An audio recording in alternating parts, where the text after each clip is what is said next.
It's hard. It's hard to ask for help if you don't practice. But here's what I think we have to do. We have to listen beyond the words. We have to listen beyond what's in front of us. We have to listen beyond that. And help people keep their dignity. To help people live the life that they want to live. Not the one we think they should live. That's what we should be doing.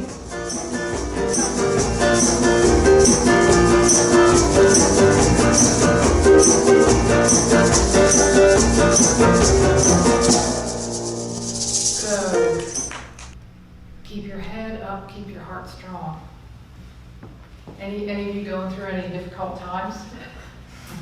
Yeah, chuckle right over here. Yeah. Any challenge you have in your life right now?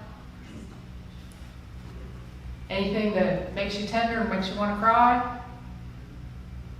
You know? Keep your head up, keep your heart strong. Go where you find that. Go to your meditation, go into yourself, hold the hands of the people who love you. Yeah, that's the way you do it. Yeah. So, here we are. This is the last Sunday that I'll be speaking from this book called Anyway, the Paradoxical Commandments by Kent Keith. And, you know, he wrote this book when he was a sophomore in college at Harvard University, and he spread these commandments or these instructions around, and I'm going to review them real quick because there's 8 of them, and I'll do the last 2 today, but here they are. If you want to hear about them, you can go to our YouTube channel and listen to the previous Sunday lessons, but here they are. People are illogical, unreasonable, and self-centered. Love them anyway, because love matters. Right? Because love matters. And we're all illogical, unreasonable, and self-centered. So we're not leaving anybody out. If you are successful, you will win false friends and true enemies. Be successful anyway. And be successful because being who you are created to be matters. Being who you are created to be matters. If you do good, people will accuse you of selfish, ulterior motives. And the good you do today will be forgotten tomorrow. Do good anyway, because goodness matters. The biggest men and women with the biggest ideas can be shot down by the smallest men and women with the smallest minds. Think big anyway, because you know what? Dreams matter. Dreams matter. Not just to young people, dreams matter now. To every one of us, dreams matter. Honesty and frankness make you vulnerable. Be honest and frank anyway, because connection matters. Being connected. When we're honest and frank, we connect with other people. When we're not so much. Connection matters. What you spend years building may be destroyed overnight. Build anyway, because joy in the moment matters. It doesn't matter if it stands forever and ever. It doesn't matter if it's there one night and gone the next. What matters is joy in the moment, in the building of it to begin with. People favor underdogs but follow top dogs. Not sports teams, I reminded you. People favor underdogs but follow top dogs. Fight for a few underdogs anyway, because integrity matters. Integrity matters. That's what matters.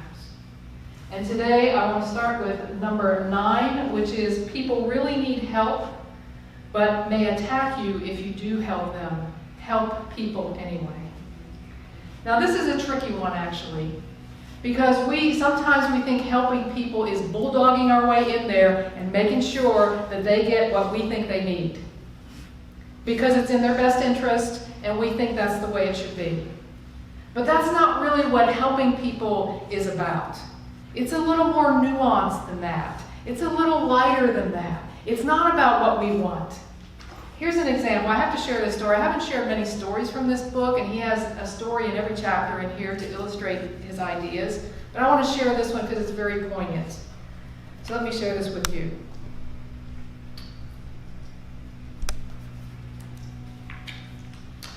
As a college student, I took a part-time job as a driver for an elderly man. He was a man of accomplishment, a man who had helped launch a major industry. He was intelligent and his mind was alive, but he was trapped in a body that no longer worked well. He found it difficult to walk and impossible to climb stairs. His esophagus made it hard for him to swallow and keep his food down. Sometimes he would throw up while eating. It was not easy for him to shave or shower, and he always looked unkempt. Sometimes there was an unpleasant odor about him.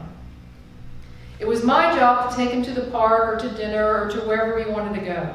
I learned to see the world in terms of curbs, steps, ramps, and elevators. My job was to work out his routes so that there would be no stairs. This was 30 years ago, before federal law required ramps for people with disabilities. I helped him in and out of the car and gave him my arm as he walked. I helped him over every curb and every step, and during meals I had to be ready to clean up his shirt, his pants, and the table in front of him when he threw up his food. We got to be friends. I liked him, and I liked to hear about his experiences. I was impressed with his accomplishments. What was hard to accept was how upset he was with me all the time. I wasn't doing the right thing to help him get out of the car. I was holding his arm too tight, too loose. I wasn't making it easy. I picked the wrong place to enter the restaurant. The table was too close to the cold window. The food wasn't what he wanted. Week after week, outing after outing, I was always doing everything wrong. Geez, I wanted to say, I'm only trying to help. Sometimes I had flashes of anger, but I kept quiet. One day, while I waited for him to get ready to go to dinner, I tried to imagine what it would be like if I was him. I tried to imagine what it was like to no longer be able to do things for oneself. Then it occurred to me that he wasn't irritated with me. He was irritated that he couldn't get out of the car on his own, or walk on his own, or climb the stairs on his own, or eat without worrying about throwing up. He was upset with life, not with me. And when I realized that, it became easier. He didn't stop grumbling, but his grumbling stopped bothering me. That's the illustration of how it is to help others in a meaningful way. Not to just bulldoze your way in and make it all about you, but to realize that people struggle with asking for help. People don't like to ask for help. People feel like they should be able to do it on their own. They don't want to feel needy. They don't want to feel like they can't do something, or that they're stupid for not being able to do something. And I'm wondering how many people in here that is, myself included, afraid to ask for help. Yeah? It's hard. It's hard to ask for help if you don't practice. But here's what I think we have to do. We have to listen beyond the words. We have to listen beyond what's in front of us. We have to listen beyond that. And help people keep their dignity. To help people live the life that they want to live. Not the one we think they should live. That's what we should be doing. Think about if the shoe was on the other foot. We need to think about that and not rush right in there. And only then, once we put ourselves in those shoes, can we really help someone in a meaningful way. Not just to make ourselves feel good, but to allow them to feel the best that they can feel. And stop making it about us, because it is important. We may get yelled at if we try to help somebody. But if we are coming from our heart and not our head, if we are walking in their shoes and deciding, that makes all the difference in the world, and we should help people anyway. But not what we decide, but what we know from the inside, from our heart. That's really what we need to be doing. Helping others is a way of being, really. Helping others is a way of life, just like all of these are.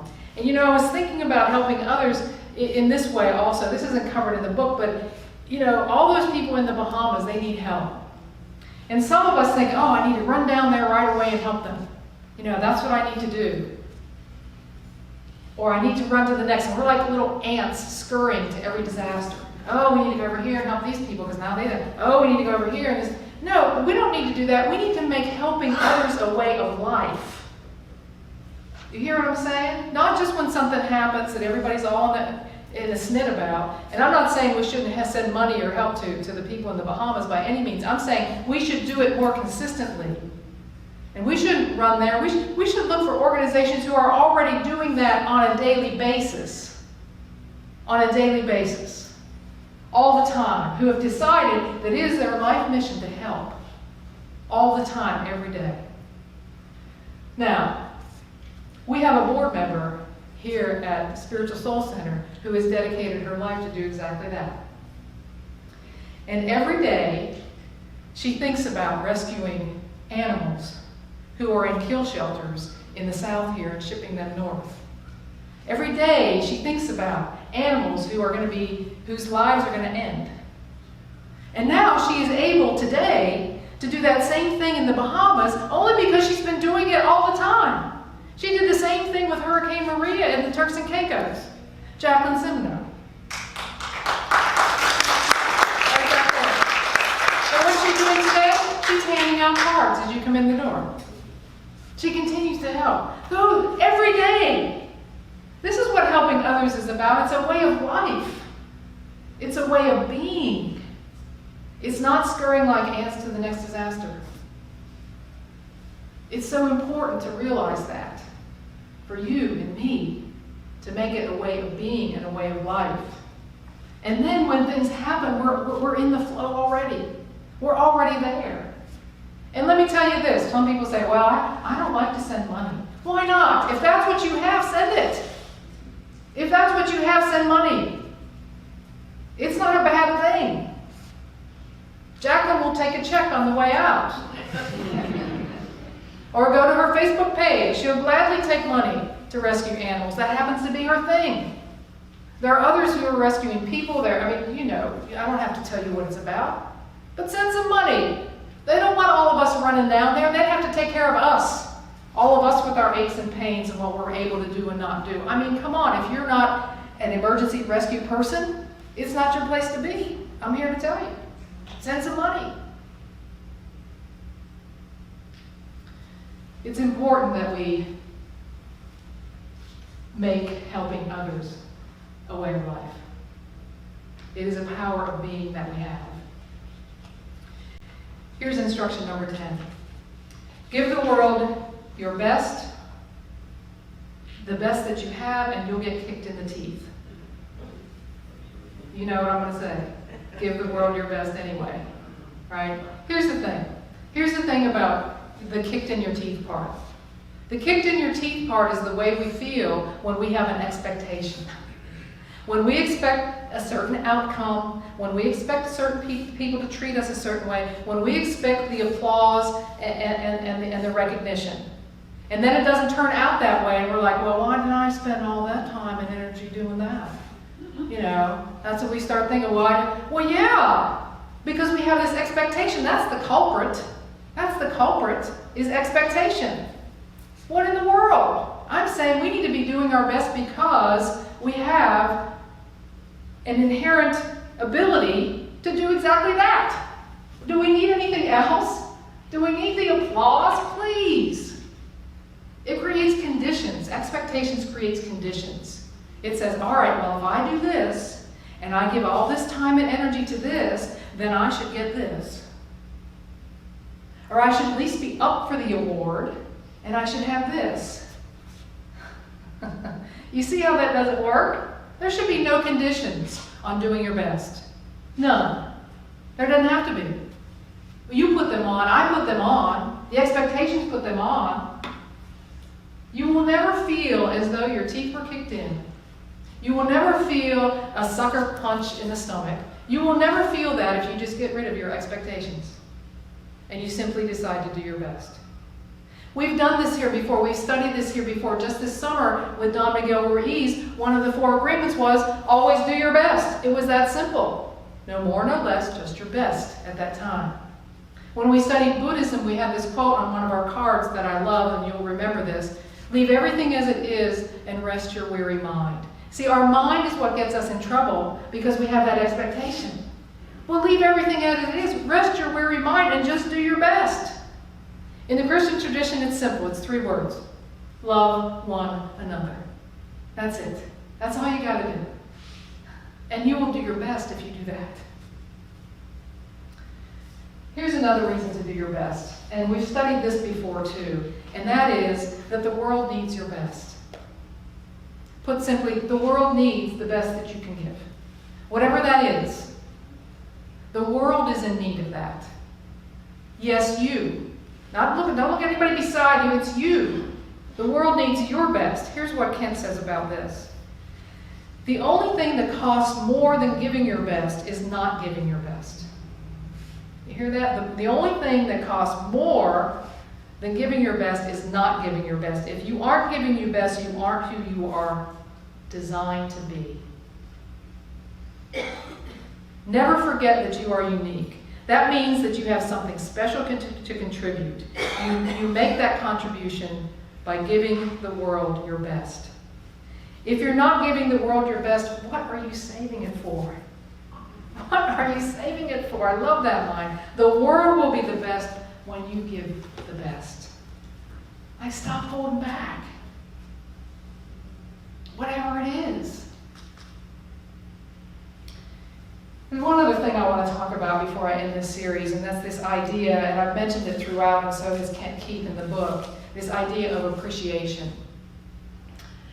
It's a natural human phenomenon to want to be appreciated, and to be thanked, and to be told we did a good job.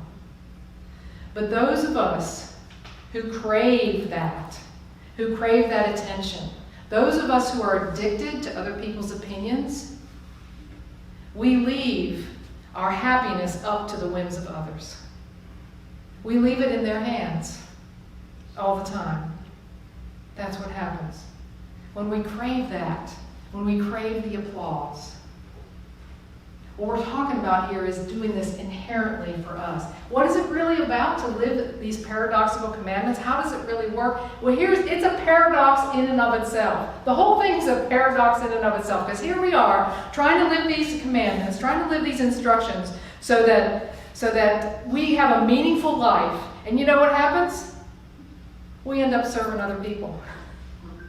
That's what happens. We think it's all about us. We think it's all about what we're doing. We think about, we want to have this meaningful life, so we're going to follow these commandments. We're going to follow these instructions. And in the end, it's all about serving other people. You might notice that if you try living this way. You might notice that it doesn't really matter what anybody ever thinks, that you're sticking to it. No applause required. We're going to have t-shirts like that. I'm glad this is being recorded. Our next t-shirt is going to say, no applause necessary. Yeah, who would wear that? Yeah. No applause necessary. I don't need that. So here's what we have. Let me just remind you what matters. What matters here at Spiritual Soul Center, what I'm encouraging you to make matter in your life. Love matters. Being who you are created to be matters. Goodness matters. Dreams matter. Remember in that session, that Sunday, we said, nothing has ever happened without somebody having dreamt it first. And the people who are dreaming big things, man, that's where it's at. The people who dreamt to get to the moon. Oh my gosh, can you imagine? I wasn't that creative. I don't know that I can do that. Somebody actually, my gosh, dreams matter. Your dreams, not just your kids' dreams, not just the young people's dreams. All of our dreams matter. All of them matter. Connection matters. Integrity matters. Joy in this very moment matters. Understanding and compassion and helping others matters. Your best matters. Because the bottom line is, you've got to believe that you matter. You've got to know and believe and love yourself. You've got to recognize for your own self that you are important and essential. Every one of you. Retired, just started a job, don't have a job, not sure what you're going to do. It doesn't matter. You are essential now. And when you know that, you will let the divine that lives and moves in you, you will let it known in the world. And what can matter more than that? So let's have our meditation this afternoon, thinking about those things. Maybe not thinking about them, just let them pour over your heart. Let's just feel what it feels like. Yeah, please have a cushion if you so desire. to feel what it feels like to matter right now. So take a deep breath in and out and settle in.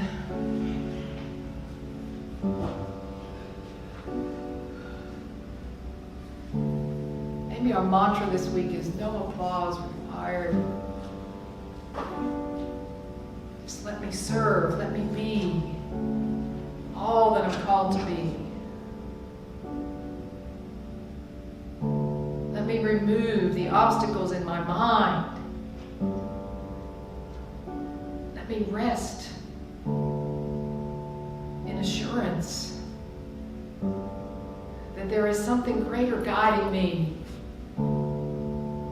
living me, breathing me, holding me.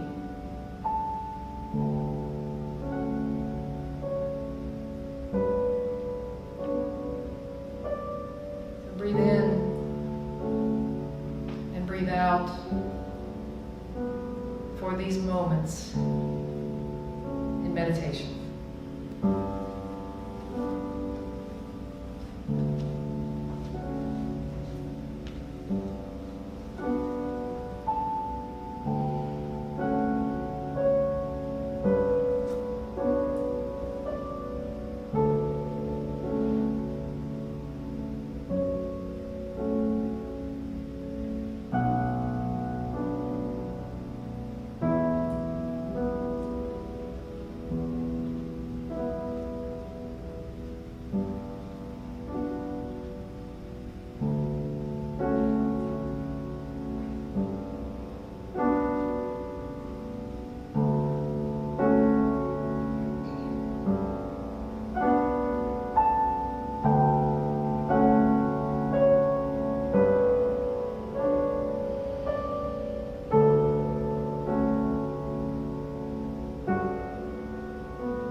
being love.